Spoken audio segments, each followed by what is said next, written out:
দিনটা ছিল ৯ই জুলাই, আমার প্রেগন্যান্সি জার্নির শেষ দিন। কাল আমি আমার বেবিকে কাছে পাব। ৯ মাসের অপেক্ষা আগামীকাল শেষ হতে চলেছে। ঘড়িতে এখন বাজে দুপুর ৩টে। হসপিটালে অ্যাডমিশনের টাইম হয়ে এসছে, তাই আমি এখন চটপট রেডি হয়ে নিচ্ছি। সেদিন আমি কোনো হসপিটাল ব্যাগ ক্যারি করছিলাম না, কারণ আমাকে বলা হয়েছিল হসপিটাল থেকে সব কিছু প্রোভাইড করা হবে, শুধু সাথে করে প্রেসক্রিপশন আর আইডি কার্ডটা নিয়ে যেতে হবে। বাকি যেই জিনিসগুলো হসপিটাল থেকে ফিরে আমার কাজে লাগবে, সেই জিনিসগুলো আমি কিনে রেডি করেই হসপিটালে গেছিলাম। নারায়ণের কাছে প্রার্থনা করছিলাম যেন ৯ মাসের এই অপেক্ষা সুন্দরভাবে শেষ হয়, আমি যেন সুস্থভাবে একটি সুস্থ বাচ্চার জন্ম দিতে পারি। সেদিন আমার মনে কোনো ভয় ছিল না, ছিল শুধু একরাশ এক্সাইটমেন্ট। কখন আমি আমার ছোট্ট বেবিকে কাছে পাবো। অবশ্য বাড়ির সবাই ভীষণ টেনশনে ছিল। তারা সেটা প্রকাশ না করলেও আমি বুঝতে পারছিলাম সবার মনে যেন একরকম অজানা ভয় কাজ করছিল।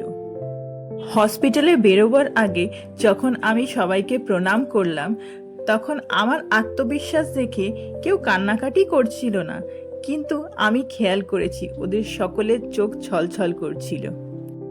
সেদিন সকাল থেকে ভীষণ বৃষ্টি হচ্ছিল, থামার নামই নিচ্ছিল না, যার জন্য আমাদের বেরাতে বেশ কিছুটা দেরি হয়ে গেল। অনেকক্ষণ ধরে ট্রাই করছিলাম ক্যাব বুক করার, কিন্তু সেটাও পাচ্ছিলাম না। তাই শেষমেশ সিদ্ধান্ত নিলাম রাস্তায় গিয়ে ট্যাক্সি নিয়ে নেব। সেই ট্যাক্সি পেতেও বেশ হিমশিম খেতে হলো। এরকম একটা গুরুত্বপূর্ণ দিনে বৃষ্টির জন্য সবকিছু যেন এলোমেলো হয়ে যাচ্ছিল। হসপিটালটা আমাদের বাড়ির খুব কাছে হওয়ার কারণে আমরা কোনো গাড়ি বুক করে রাখিনি আগে থেকে। সেটার জন্য যে এতটা প্রবলেম ফেস করতে হবে মোটেই বুঝতে পারিনি।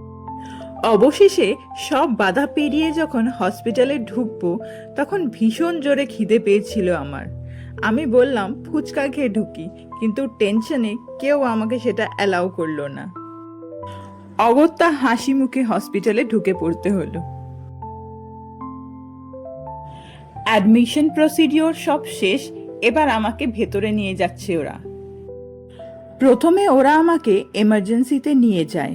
সেখানে ওরা আমার বিপি, সুগার চেক করে, ইসিজি করে আর বডির অক্সিজেন লেভেল চেক করে। তারপরে আমার সমস্ত রিপোর্টস আর প্রেসক্রিপশন চেক করার পরে তবেই ওরা আমাকে উপরে পাঠায়। সব কিছু হয়ে গেছে, এখন আমি হাসি মুখে ভেতরে যাচ্ছি। বাকি গল্পটা তোমাদের সঙ্গে শেয়ার করব আমার পরের ভিডিওতে।